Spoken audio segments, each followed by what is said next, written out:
ये 3 काम करो, युद्ध रोक देंगे। अब भैया हमेशा अमेरिका एक अलग लेवल का कूटनीति करती थी, लेकिन इस बार ईरान ने अपने ये 3 अचूक तीर चला दिए अमेरिका के ऊपर। दरअसल मिडिल ईस्ट की आग अब पूरी दुनिया को अपनी चपेट में लेने को बेताब है। 28 फरवरी को ईरान के supreme leader Ayatollah Ali Khamenei की मौत के बाद शुरू हुई ये महायुद्ध अब एक नए मोड़ पर है। एक तरफ ईरान के राष्ट्रपति ने शांति के लिए 3 बड़ी शर्तें मेज पर रख दी हैं, तो दूसरी तरफ बात करें तो व्हाइट हाउस से डोनाल्ड ट्रंप ने 2 टूक कह दिया कि बिना शर्त सरेंडर से काम कुछ भी मंजूर नहीं। आखिर क्या है ईरान की वो 3 शर्तें जिनसे जंग रुक सकती है, और पुतिन ट्रंप की बातचीत में क्या खिचड़ी पक रही है? देखिए मिडिल ईस्ट वार के 10 सबसे बड़े ताजा अपडेट्स। नमस्कार, मेरा नाम है पीयूष और आप देख रहे हैं नव भारत लाइव। पहला, यूएस इजराइल के हमले में मारे गए खामनेई। अमेरिका और इजराइल ने 28 फरवरी 2026 को ईरान के कई सैन्य और नेतृत्व ठिकानों पर बड़े पैमाने पर हवाई हमले किए।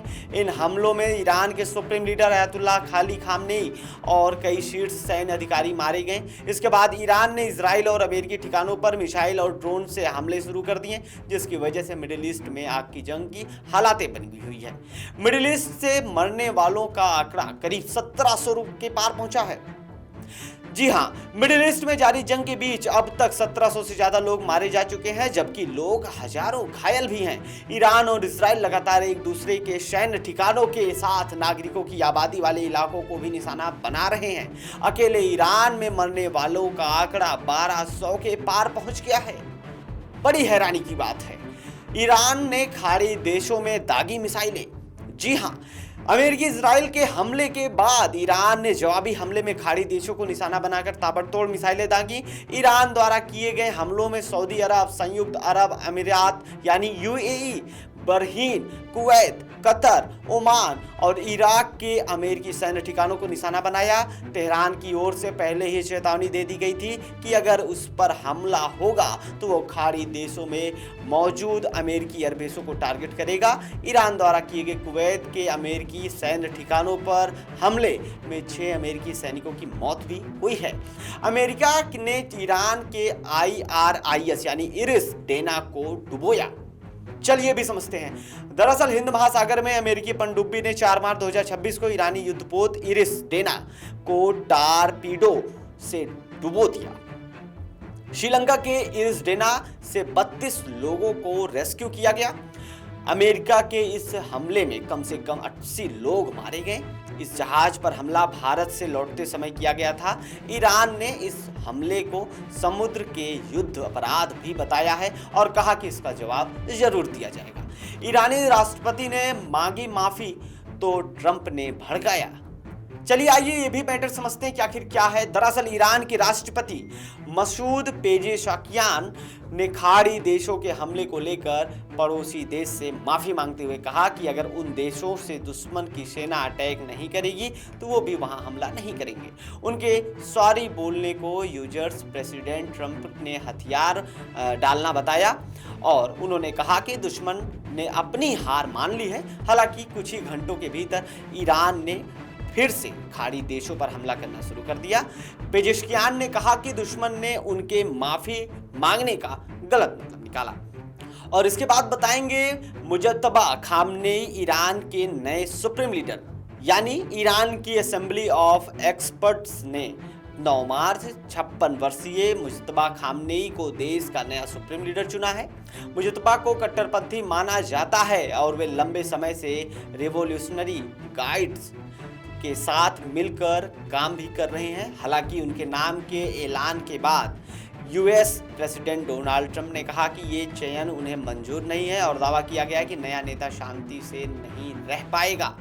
ईरानी राष्ट्रपति ने रखी सीज फायर की शर्तें। अब क्या शर्तें हैं, आइए मेन मुद्दे पर बात करते हैं। ईरान के राष्ट्रपति पेजेशकियान ने इस युद्ध को रोकने के लिए अमेरिका इजराइल के सामने 3 शर्तें रखी हैं। उन्होंने सोशल मीडिया पर ट्वीट करते हुए यानी एक्स पर क्या लिखा है, उन्होंने लिखा कि ज़ायोनी शासन और अमेरिका की वजह से शुरू हुई इस लड़ाई को खत्म करने का एकमात्र तरीका ईरान के कानूनी अधिकारों को पहचानने, हर्जाना और भविष्य में हमले के खिलाफ पक्की अंतर्राष्ट्रीय गारंटी देने पर टिका है। उन्होंने कहा कि जब तक इन मुद्दों पर समझौता नहीं होता तब तक ये युद्ध खत्म करना संभव नहीं होगा। ट्रंप का दावा बिना शर्त सीजफायर होगा। अमेरिकी राष्ट्रपति बार बार दावा कर रहे हैं कि ईरान बिना किसी शर्त के सीजफायर करेगा। हालांकि ईरान पीछे हटने को तैयार नहीं है। वो लगातार इजराइल और खाड़ी देशों पर मिसाइलें दाग रहा है। 9, स्टेट ऑफ ह्यूमर्स बंद होने से दुनिया में तेल संकट। आइए जान लेते हैं। अमेरिका और इजराइल ने जब ईरान पर हमला किया तो उसे स्टेट ऑफ ह्यूमर्स बंद करने का ऐलान कर दिया, जिसकी वजह से दुनिया में तेल संकट पैदा हो गया। दुनिया के करीब 20% कच्चे तेल और प्राकृतिक गैस की सप्लाई इसी मार्ग से होती है। ईरान ने ऐलान किया कि अगर इस समुद्री रास्ते से कोई भी जहाज निकला तो हमारी सेना उसको तबाह कर देगी। हालांकि डोनाल्ड ट्रंप ने यह भी दावा किया कि यूएस आर्मी ने होर्मुज में माइंस बिछाने वाले ईरान के सभी जहाज़ों को तबाह कर दिया है। उन्होंने सभी रिफाइनरी कंपनियों से कहा कि सभी जगह स्ट्रेट ऑफ होर्मुज से अब बिना किसी डर से गुजरने के लिए। मिडिल ईस्ट जंग से पाकिस्तान में तेल का संकट। मिडिल ईस्ट की जंग ने पाकिस्तान में गंभीर तेल संकट पैदा कर दिया है। प्रधानमंत्री शहबाज शरीफ ने ऐलान किया कि सरकारी दफ्तरों में अब सप्ताह में सिर्फ 4 दिन ही काम होगा। साथ ही आधे कर्मचारी वर्क फ्रॉम होम करेंगे। स्कूलों में 2 हफ्तों के लिए छुट्टियां कर दी गई हैं। एम्बुलेंस को छोड़कर सरकारी गाड़ियों के लिए मिलने वाला ईंधन भत्ता अगले 2 महीनों के लिए 50% कम कर दिया गया है। इसके अलावा केंद्रीय मंत्रियों की विदेश यात्रा में भी कटौती की जाएगी। सिर्फ वहीं यात्रा की जाएगी जो देश के हित में जरूरी हो। यहाँ तक कि सरकारी डिनर और इफ्तार पार्टियों पर भी रोक लगा दी गई है। वैसे इस पूरे मिडिल ईस्ट की जंग पर आप क्या सोचते हैं कि अगला पड़ाव क्या होने वाला है? कमेंट बॉक्स में जरूर लिखकर बताएं और देश और दुनिया की तमाम बड़ी खबरों से जुड़े रहने के लिए सब्सक्राइब कर लीजिए नवभारत लाइव को। शुक्रिया।